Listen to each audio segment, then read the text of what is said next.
আসসালামু আলাইকুম technology people, welcome back to our new technologies video. Viewers, আজকে আমরা দেখতে যাচ্ছি কিভাবে আমরা আমাদের কম্পিউটার কিংবা ল্যাপটপে আরবি লিখতে পারি।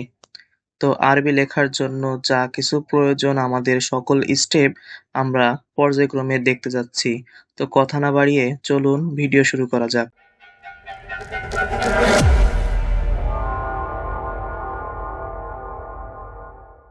Viewers, Windows 7, Windows 10 or Windows 11 যে কোনো উইন্ডোজে আপনি কিভাবে আরবি লিখবেন আজকে আমরা সেটাই দেখতে যাচ্ছি। তো প্রথমে আমরা স্টার্ট মেনুতে চলে যাই। স্টার্ট মেনুতে যাওয়ার পরে সেটিংসে যাই। সেটিংসে যাওয়ার পরে নিচে দেখতে পাচ্ছি টাইম এন্ড ল্যাঙ্গুয়েজ আছে। তো এখান থেকে ল্যাঙ্গুয়েজ অর্থাৎ ভাষাকে আমরা সিলেক্ট করে নিই। নিচেই অ্যাড ল্যাঙ্গুয়েজে ক্লিক করি এবং দেখতে থাকি অ্যারাবিক ব্র্যাকেটে সৌদি আরবিয়া। তো এখান থেকে অ্যারাবিক আর সৌদি আরবিয়াকে আমরা সিলেক্ট করে নিই। নিয়ে নেক্সট বাটনে ক্লিক করি। এরপরে ইনস্টল বাটনে ক্লিক করে দিই। ইনস্টল বাটনে ক্লিক করার পরে দেখতে পাচ্ছি পেন্ডিং নামে একটা অপশন আছে, অর্থাৎ আপনার ডাউনলোড হচ্ছে। তো কিছু সময় পেন্ডিং থাকার পরে অটোমেটিক্যালি দেখতে পাচ্ছি ইনস্টলিং চলে আসছে। তো এটা অটোমেটিক্যালি নিজেই ইনস্টল হয়ে নেবে। এর পরবর্তীতে নিজেই আবার আপডেটের জন্য নতুন করে ডাউনলোড হবে। দেখতে পাচ্ছি ডাউনলোডিং। তো এখানে কোনো কিছুই করা লাগবে না, আপনারা শুধুমাত্র ক্লিক করে রেখে দিবেন।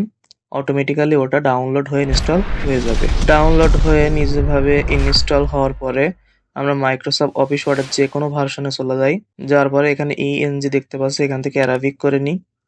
এরপরে আপনি দেখেন অক্ষর যাই চাপবেন সেটাই কিন্তু চলে আসতেছে। যেমন শিপ চেপে যদি আমি এইচ দিই তাহলে দেখতে পাচ্ছি আলিফ আসছে। তো ভিউয়ার্স, এখন কিন্তু আমরা স্ক্রিনে দেখতে পাচ্ছি আমাদের আরবি হরফ কোন অক্ষরে কি আসবে। তো স্ক্রিনে এটা আমরা সুন্দর মতো স্ক্রিনশট দিয়ে নিই। তো আপনাদের সুবিধার্থে আমি একটা ডাউনলোড লিংক দিব, সেখান থেকে আপনারা দেখতে পারেন। তো ভিউয়ার্স, এইভাবে কিন্তু আপনি আপনার পিসি কিংবা ল্যাপটপে খুব সুন্দর এবং সহজেই কিন্তু আরবি লিখতে পারবেন। তো ভিউয়ার্স, এই ছিল আজকের ভিডিও। ভিডিওটি ভালো লাগলে অবশ্যই একটা লাইক করে দিবেন। কমেন্টে আপনার যে কোনো মতামত জানাতে পারেন। আর এমন সব ইন্টারেস্টিং ভিডিও পেতে অবশ্যই আমাদের টুডেস টেকনোলজি ইউটিউব চ্যানেলটি সাবস্ক্রাইব করে রাখবেন। তো নতুন ভিডিও আসা পর্যন্ত সবাই ভালো থাকবেন, সুস্থ থাকবেন, এই আশাবাদ ব্যক্ত করে আজকের মতো শেষ করছি। আসসালামু আলাইকুম ওয়া রাহমাতুল্লাহি ওয়া বারাকাতুহু।